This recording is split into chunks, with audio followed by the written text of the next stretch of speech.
Hello, my name is Hilda Williams. My daughter and I, this is something we put together. Been going through a little hardship.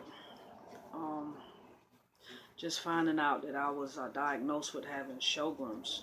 And Sjögren's is something I was never familiar with. It was a disease that I never even heard of before. It's actually Sjögren's syndrome, but it's actually a disease that affects the immune system.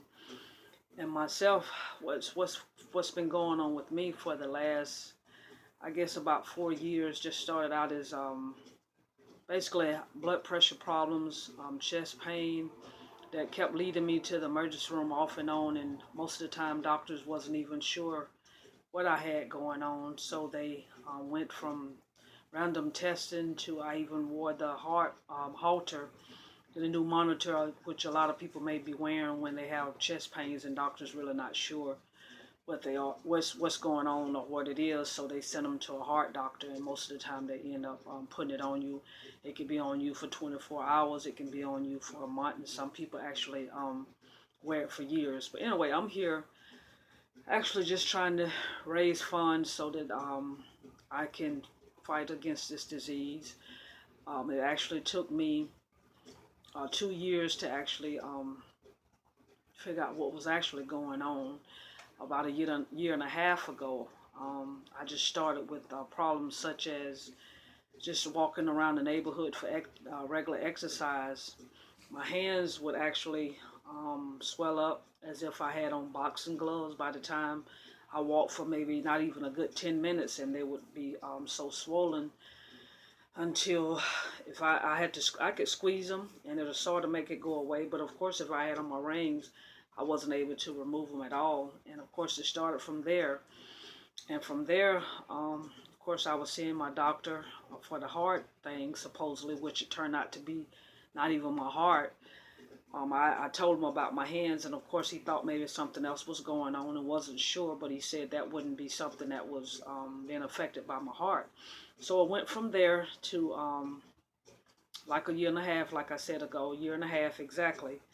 A small knot, or it seemed like a bone was actually sticking out of my pinky finger. And it went from that to being so sensitive and so sore until I actually did go see another doctor to see what exactly did she think. And from there, she thought maybe I was getting early signs of carpal tunnel. And just from there, she was going to watch it. So, of course, in October of last year, I started working at this warehouse. And now, once I started working there, my hands went from just hurting until from that little small spot to actually being where it started tingling, and it was hurting so bad until I had to sleep with ice bottles in my hand at night just to make it through the night. So the pain actually started from my hands, and just from my hands it went from there to my arms, like Freddy Krueger was in there just pulling something in my arms. And so of course doctors thought for the longest it was just carpal tunnel, and we went from doctor to doctor, from carpal tunnel to I actually was sent to an orthopedic that also was treating me for that as well. And as I was being treated for the supposedly carpal tunnel, it went from that to but in a way, like I was saying, it went from them thinking it was carpal tunnel to the orthopedic. Orthopedic treated me for months and months, gave me medication, and even once I was there and being treated with as carpal tunnel, it started.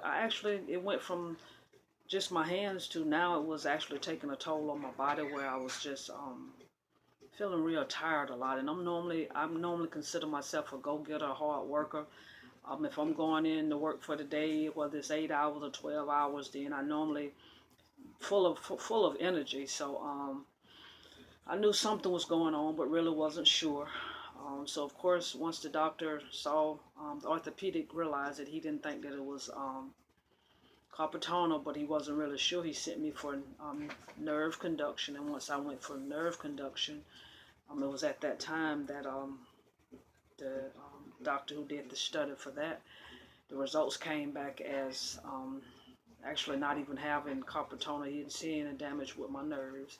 So of course at that time, the orthopedic, he still wasn't sure. So from there, we moved from no problems with the nerve to maybe it was something else that was going on in the neural system. So of course I was referred to a neurologist, and from the neurologist, I went there, and just from my symptoms and a few simple tests in his office, he wasn't able to exactly pinpoint or tell me that what was going on. So he ordered up a lot of blood work as well as MRI, but I did not get a chance to go for the MRI. But just from the blood work, in a couple of days, I actually got a call back, and I know normally if it's a call back that quick, normally something is going on. So, first when the lady called me, she sounded excited on the phone, and she was like, "Oh, well, I was just calling to give you your results. You ANA positive." And so I'm like, "Oh, okay. Well, since she was excited, I thought it was a something great." But come to find out, when I actually started to read up on it and talk to the doctor, that just means that there's a possibility, with having ANA positive, that you could possibly have lupus or one of the other immune diseases. So just from that, I was referred or set up to see a rheumatologist. But in order to see a rheumatologist, it took like 7 months, and I did some research on it just to see why it took so long to be able to even see a rheumatologist. And of course, I found out from study that it was just a shortage. A lot of people's not going to school for rheumatology anymore. So with that being said, from waiting all this time, it was, terrible pain from not only the hands, the arms, the shoulders now started to hurt. Terrible headaches. My main thing was the memory loss. Really wasn't sure what was going on with my doctor, because I was in just my primary doctor. He started me on some medication. Once he found it out I was ANA positive, he was able to move me from the Aleve up until to something else that was a little stronger, which was some pain medicine called Tramadol.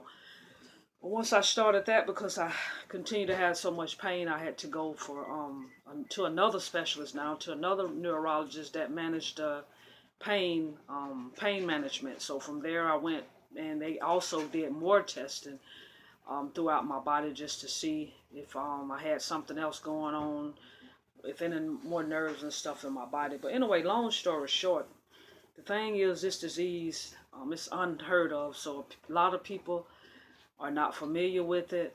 They don't understand what it's about. They don't understand how bad it affects people. I always tell people when I try to explain it, it's just a relative of lupus. And when I say that, it sort of mimics the same symptoms as lupus. So a lot of times, until doctors actually does test, they're not able to really determine which one it is. But for me, it's been a life-changing experience.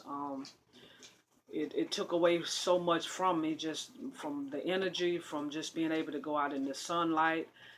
I realized just going out in the sun, it was making me sick. It also would change the color of my skin. Even though I'm dark, it actually would leave like a burns on my arm. And when I looked in pictures that I took in the sun, it actually looked as if I had on a mask, because my skin had been changed, and I'd never even realized it. So from that, I started to get depressed. Because I wasn't able to go out in the sunshine anymore. I enjoy fishing, so I wasn't able to go fishing. It would make me sick. Pretty much got sick doing anything. It hurt all the time. Like I said, the joint pain is the main thing. It went to my back. Sometime to the point where I wasn't even able to feed myself, bathe myself, clothe myself. A lot of times my husband, he would have to stay home and make sure that I'm okay, or either my daughters, when they wasn't away in college or at their jobs, a lot of time they had to spend to make sure that I was okay as well. But I just wanted to sort of talk on this video just a little bit, to the point just to let people be aware of how bad this disease is, and it caused so much change in my life until I started to feeling sorry for myself. To the point where I felt that I was being a burden on my family, until now ended up losing my insurance, and it's just been one thing after another, and we never know what life is going to bring, about. But we just try to deal with it. But like I said, it's been a mental drain on me as well. I actually, in June of this year, 2016, I actually took an overdose of medication. Just the stress of not knowing what it is, the stress of just the pain, the stress of my independence being taken away. So like I said, it's really a big deal. And now I'm just in the process of reaching out for help. I just need support, and as we called it, hope for Hilda. And I'm just hoping that some people out there willing to make donations, and I'm hopeful that I'll be able to continue my treatment and get the medications that I need, because it's a painful thing. And right now I'm just not able to afford it. It's a lot on my husband. Until I'm able to get some type of insurance and stuff, I'm just really looking for help. So if you're willing to donate, or if you're not able to donate, if you can just share this information with someone else, it'll be a life-changing experience for me. Thank you so much for listening.